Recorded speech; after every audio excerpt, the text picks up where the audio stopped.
अगर मैं कहूं आपसे कि काली माता को धेली पे बांध के किसी ने रख दिया और ऐसी शक्ति नरसिंह देवता की कि माता धेली से आगे नहीं बढ़ सकी, क्या आप इस बात पर विश्वास करोगे? दोस्तों, आप भी और हम भी आज के समय में हमारी यूथ जनरेशन को पता ही नहीं रहता कि हमारे घर के इष्ट कुलंकारी इष्ट कौन है। और हम कहीं भी जाते हैं और किसी भी देवता को अपने घर में बोला जाता है, हमें किसी से प्रेम हो जाता है तो हम उस देवता को अपने घर में ले आते हैं और हमें पता नहीं रहता कि हमारे घर में देवता कौन से स्थापित है। और जिनके घर में नरसिंह देवता ने, जिस नरसिंह देवता ने रोका धेली से अंदर नहीं आने दिया काली माता को, उनके घर में खुद नरसिंह देवता कई वर्षों से दबे हुए थे और कई वर्षों से उनके घर में नरसिंह देवता लुप्त थे। और जो हुआ दोस्तों, उस सत्य ने इनके रोंगटे खड़े दिए और आपको भी दोस्तों कहानी में हिला के रख देंगे। दोस्तों नमस्कार दोस्तों, मैं हेमचू पहाड़ी एक सत्य घटना और आप लोगों के समक्ष लेके आया हूं।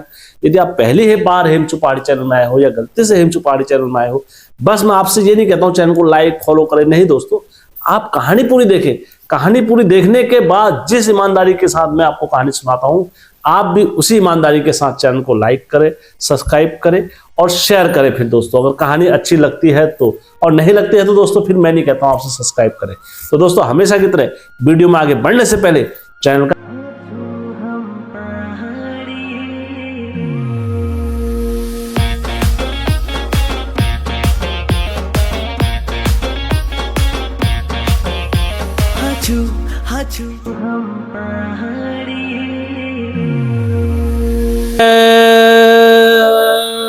बिरकारा बजरंगी, हर हर हर हर हर हर हर महादेव। आप सभी भक्तों पर महादेव की कृपा और बजरंगबली का आशीर्वाद हमेशा बने रहने चाहिए। दोस्तों आइए दोस्तों, सत्य घटना में आगे बढ़ने से पहले मैं आप सभी से विनती करता हूं, गुजारिश करता हूं, रिक्वेस्ट करता हूं, यदि आप लोगों के घर में भी कभी कुछ ऐसा चमत्कार या कहीं पर आपके देवता ने अपने होने का अस्तित्व या आपके पितरों ने आपके होने का अस्तित्व दिया है और आज आपका कुल उनकी वजह से चल रहा है, तो दोस्तों आपका उत्तरदायित्व है कि आप अपनी कहानी मुझ तक जरूर पहुंचाएं। और मेरा यकीन माने दोस्तों, यदि आप कहोगे उसमें नाम, परिवार का नाम, दिशा सब लुप्त रखना है तो मैं लुप्त रख के भी उसका प्रचार कर सकता हूं।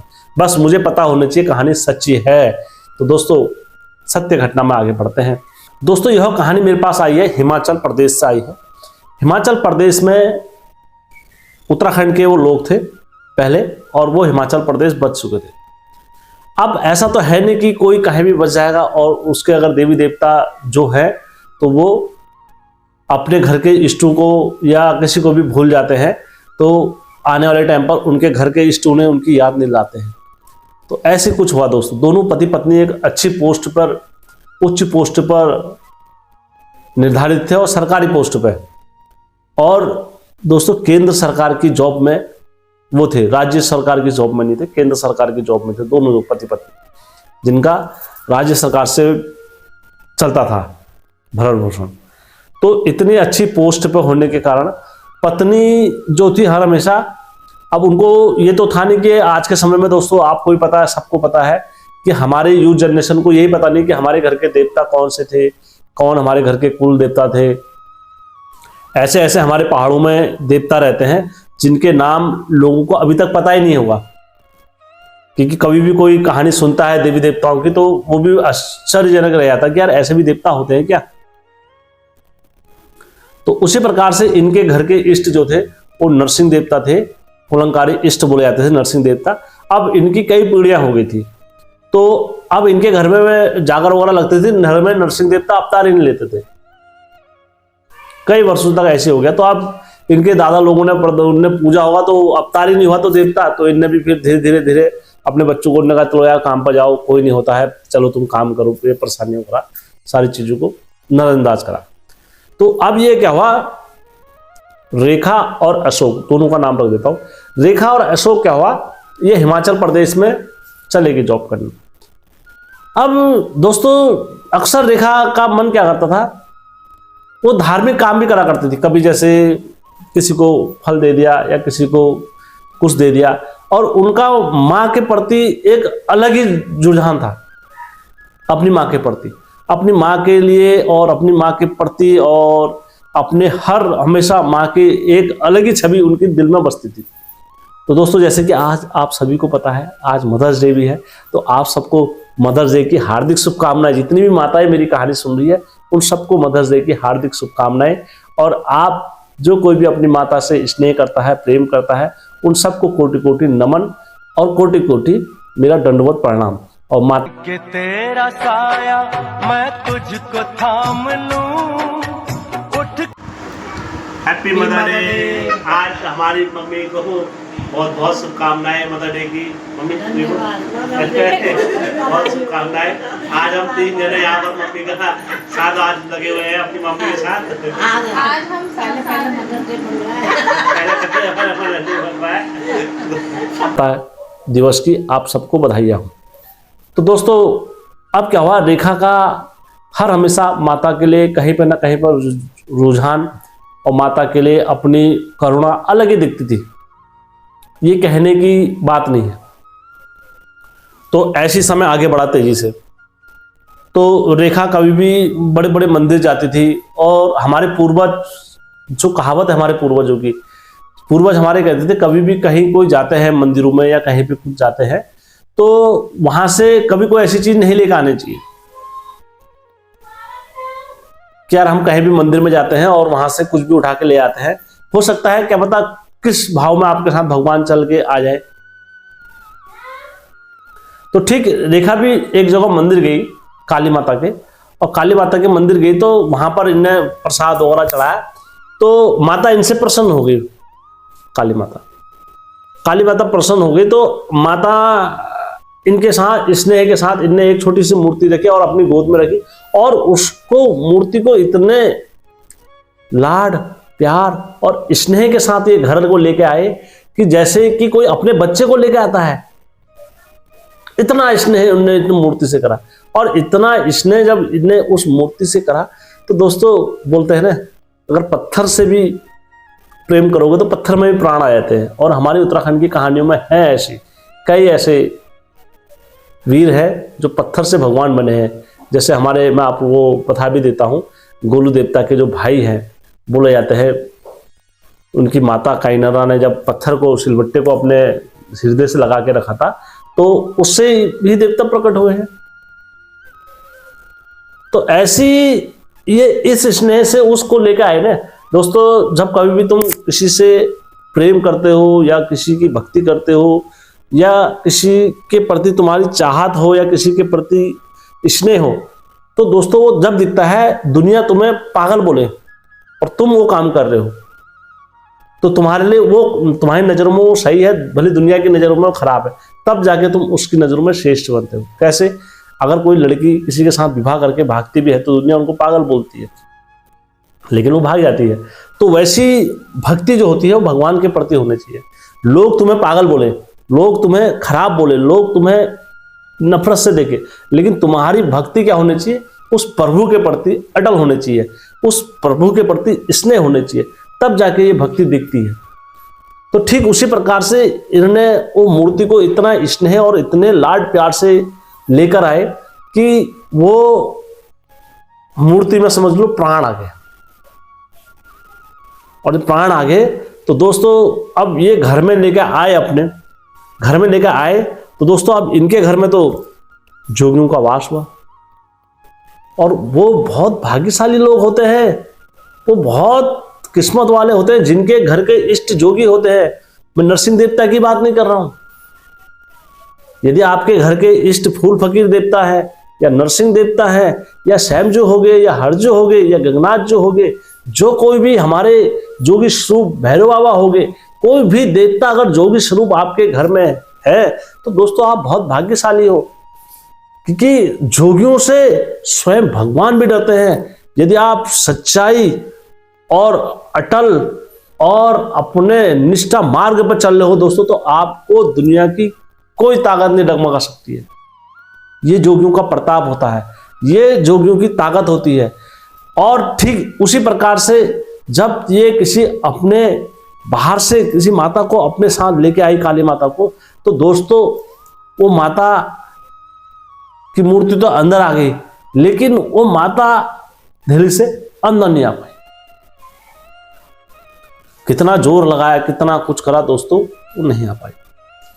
उस दिन के बाद ये देखते थे, कभी स्वप्न में किसी को धेली पर रोते हुए देखते थे, कभी इनकी बेचैनी पड़ जाती थी, कभी मतलब बोलते हैं मंदिर से आने के बाद तो सबको सुख शांति और एक अलग ही अनुभूति की प्राप्ति होती है, लेकिन इनके जीवन में माता के मंदिर से आने के बाद एक अलग ही, जैसे कोई दुखों का पहाड़ आ गया हो, जैसे कोई इनको डराने इनके पीछे लग गया हो, जैसे कुछ ना कुछ इनके जीवन में चलता रहा। तो दोस्तों जब इनके जीवन में ये सारी चीजें चलती रही तो ये बहुत परेशान हो गए। इनने अपने पति को बोला, इनने कहा स्वामी जी ऐसी सी बात है, अशोक से बोला, इनने कहा ऐसी सी बात है, मैं डेली इस चीज को महसूस कर रही हूँ और जब से मैं वहां से आई हूँ कुछ ना कुछ मेरे जीवन में हो रहा है, बताओ क्या हो रहा होगा, मेरे को कहीं दिखा दो, ये कर दो। पति ने कहा पागल है, ऐसी चीजों को कौन करता है, यहाँ हम हिमाचल प्रदेश में है, यहाँ जॉब कर रहे हैं और अच्छे से खा रहे हैं पी रहे हैं और तू ऐसी चीजें बोल रही है, यहाँ ऐसी चीजों में कौन विश्वास करेगा, चल दिमाग खराब मत कर मेरा, ऐसा इनने बोला वहां पर पति ने। जब पति के ये वचन सुन के तो दोस्तों हर कोई औरत कहती है, उन्होंने कहा हटाओ, मेरे पति स्वामी जी ऐसे कह रहे हैं तो क्या करना है इस चीज पर गौर। तो उनने इस चीज पर गौर नहीं करा। देखते देखते ये सारी चीजें ऐसे करते, वो परेशानी रही, दुखी रही, कभी कमर दर्द, कभी पेट दर्द, कभी क्या, ऐसे चलता रहा उसका, लेकिन काम भी करते रही। तो जब इतना चीज चलता रहा तो इनको भी नहीं पता क्या इनके घर के इष्ट कौन है, क्या है करके, इनको भी नहीं पता। तो ये एक दिन क्या हुआ, ऐसी कहीं दरबार लगा हुआ था नरसिंह देवता का, ये दरबार में चले गई वहां। इन्होंने कहा मैं अपने दिखाती हूँ यार, मैं बहुत परेशान हो गई, मैं दिखाती हूँ, अब भैया कोई कुछ माने या ना माने, मेरा अपने शरीर के लिए तो मुझे दिखाना पड़ेगा। कि दरबार में चले गए नरसिंह देवता के। जब नरसिंह देवता के दरबार में चले गए तो नरसिंह देवता ने को इन्हें दिखाया, दाढ़ी दिखाई, तो बहुत दिखाई, उन्होंने कहा प्रभु मेरे ये परेशानी हो रही है। तो उन्होंने कहा यार मैं क्या बताऊं, तो तू खुद ही बताने वाली है, जिसको तू लेके आ रखी है ये तो खुद ही बोलने वाली है, बोल जा, नाच जा, प्रकट हो जा। तो दोस्तों जैसे इनने बोला बोल जा, नाच जा, प्रकट हो जा, 3 वचन जैसे इनने बोले तो खट से वो रेखा रोने लग गई और जोर जोर से रोने लग गई, जोर जोर से रोने लग गई। कह रही मेरा किसी ने बंधन कर दिया है और मेरा किसी ने रास्ते में मेरे को बांध दिया है और मैं बदी रह रही हूँ और मैं संसारी माता काली माता हूँ और ऐसा कौन कर सकता है, किसने करा है, मेरा बंधन खोलो। और दोस्तों होता है ना, जब किसी को पता नहीं रहता है, कोई किसी को अगर छल से मार देता है ना, तो दोस्तों उसे पता नहीं रहता है कि मेरे को किसने मारा। तो ये खूब रोई वहां पर, उन्होंने कहा मेरा किसने छल करा है, किसने क्या करा है, तो बताओ तुम, मैं तुम्हारे दरबार पर आ रही हूँ, तुम बताओ कैसे हो, क्या हो और क्या मेरे लिए हो सकता है, ये बताओ तुम। तो उन्होंने कहा आगे तेरे को याद मैं कौन हूँ क्या हूँ करके, फट से उन पर क्या हुए, नरसिंह देवता प्रकट हो गए। आदेश आदेश आदेश आदेश आदेश आदेश करके, आदेश आदेश करके, आदेश करके बोला उन्होंने कहा आदेश माई आदेश, आदेश माई आदेश, आदेश माई आदेश करके बोला उन्होंने नरसिंह देवता ने। उन्होंने कहा माई, इसे पता नहीं था कि इसके घर में कौन है और क्या है करके। सोनिया तुझे पता है तेरे घर में कौन से देवता है कौन से नहीं है? उन्होंने कहा ना मुझे नहीं पता। ना तेरे घर में खुद दूधाधारी नरसिंह देवता है, और जब तेरे घर में दूधाधारी नरसिंह देवता है तो तू कैसे किसी और को बाहर से अंदर लेके आ सकती है? और अगर तू अंदर किसी को बाहर से अंदर लेके भी आ रही थी तो तूने अपने घर से नौती नरसिंह से अनुमति क्यों नहीं ली कि मैं इस देवता को घर में लेके आ रही हूं, मैं इस देवता को स्थापित कर रही हूं? तुम्हारे उसमें तो बंधन पड़ना ही था। ये जोगियों की फटकार है। मैंने तेरे पूर्वजों को वचन दे रखा था कि मैं चाहे तुम्हारे घर में खेलूं या ना खेलूं, लेकिन कोई शक्ति, दुराचार शक्ति या कोई भी मेरे अतिरिक्त तुम्हारे घर के अंदर नहीं रह सकता है।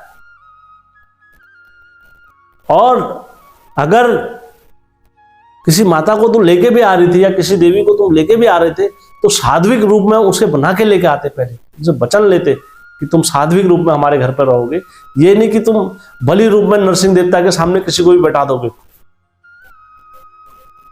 तब जाके लड़की को बड़ा पश्चाताप हो गया। उसने कहा महापाप हो गया है हमसे, अब कैसे सतगति होगी, क्षमा कीजिए हे नरसिंह देवता, भूल हुई है मुझसे जो भी।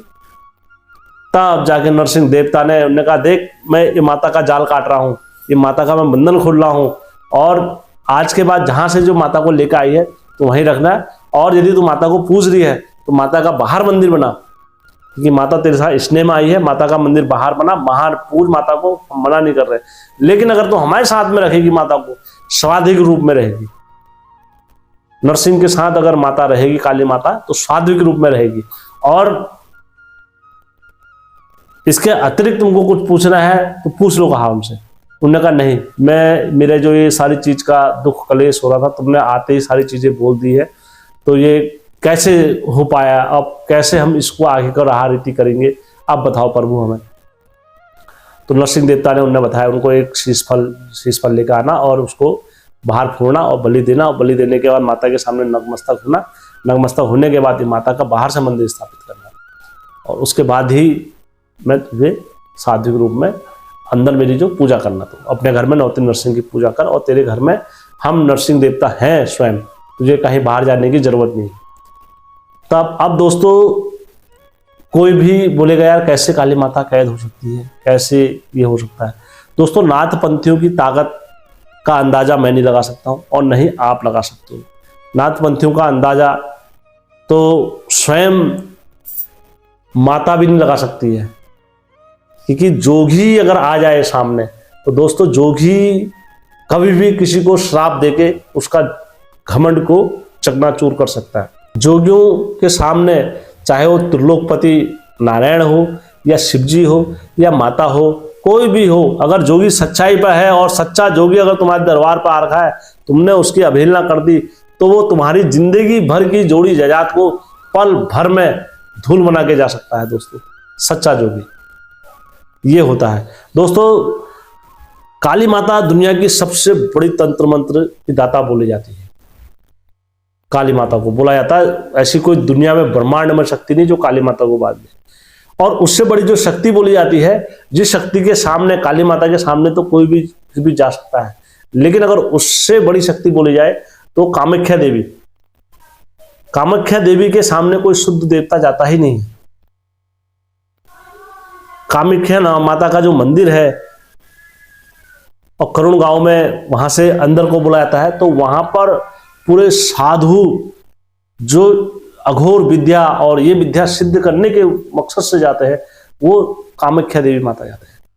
कामाख्या देवी माता की जो शक्ति है वो अपरंपार है, और उससे ऊपर अगर कोई शक्ति बोली जाती है जो इस तंत्र मंत्र को भी कोड काट सकता है, तो दोस्तों वो है भगवान श्री कृष्ण। क्योंकि 52 विद्याओं में नारायण सर्वप्रिय है। नारायण सारी विद्याओं को और सारे छल को, सारे प्रपंच को काटने का सामर्थ्य रख सकते हैं। और श्री कृष्ण से अगर पहले कोई अवतार रखा है भगवान विष्णु ने, वो रखा है नरसिंह देवता का अवतार। और नरसिंह देवता का जो अवतार है वो सारे दुनिया ब्रह्मांड के तंत्र मंत्र जादू टूना ये सारी चीजें काटने के लिए तात्पर्य रहते हैं नरसिंह देवता। आज तक हमारे उत्तराखंड में कई ऐसे धामी हैं जिनके मन में हर हमेशा ये संकोच रहता है कि हमारे अंदर वो नरसिंह देवता है जो नौनाथ साधु रूप में है, या हमारे अंदर वो नरसिंह देवता है जो हिरण्यकश्यप प्रहलाद को सिंह का रूप लेके फाड़ा था जिनने। दोस्तों इस चीज की बात का जवाब तो 9 नरसिंह ही दे सकते हैं कि वो किस रूप में कब किस पा जाए। अगर कोई बोलता है कि मेरे अंदर वाले नरसिंह है 9 भाई, तो कभी चाल लगेगी हम वाली, कभी अगर चाल लगती भक्त प्रहलाद वाली, तो वही 9 नरसिंह आते हैं। क्योंकि नारायण की लीला है, ये नारायण की लीला है, ये नारायण की लीला से कोई नहीं बच सकता है।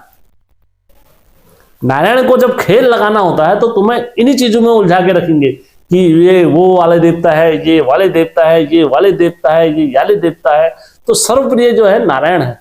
तो नारायण की लीला से अगर बचना है तो वो जिस रूप में है, जिस भाव में आपके घर में है, जिस हृदय से आपके घर में खेल रहे हैं, उसी हृदय से आप उनको पूजो। आप अगर 9 नाथ साधुओं को सिद्ध योगियों के रूप में पूजते हो तो आप उनको उस रूप में पूजें। अगर आप 9 नाथ सिद्धों को अच्छे से भाव में पूजते हो तो दोस्तों आप उस रूप में पूजें, आपको उसी रूप में प्राप्त होंगे। दोस्तों नवनाथ पंथी साधुओं की जिद और हट इतनी खतरनाक रहती है। आपको पता होगा कि माता वैष्णो देवी ने भी जब गुरु गोरखनाथ जी और उनके शिष्य भैरव वहां पर गए थे, जब गोरखनाथ जी और उनके शिष्य भैरव वहां पर गए थे और जब उनने जिद कर दी थी, तो गुरु गोरखनाथ जी ने उनको समझाया था कि माता से जिद मत करो। अगर वो माता के रूप में ही अगर उनको पूछते तो माता कभी उनको नहीं मारती। जब तुम माता से स्नेह करने की सामर्थ्य रखते हो, तुम्हारे से गलती हुई है तो वो तुम्हें मृत्यु का मोक्ष तक ले जाती है। तो इसलिए हर हमेशा सच्चाई एक ऐसी चीज है, आपको हमको हर हमेशा सच्चाई में बने रहना चाहिए। दोस्तों अगर आज की कहानी अच्छी लगी होगी, कुछ कहानी से सीख लिया होगा, तो अवश्य अपने दोस्तों के साथ, घर वालों के साथ, बाहर वालों के साथ, अंदर वालों के साथ शेयर अवश्य करना और कमेंट आप जरूर मानना, क्योंकि आपका कमेंट मुझे बहुत मोटिवेशन देता है। जय उत्तराखंड, जय देव।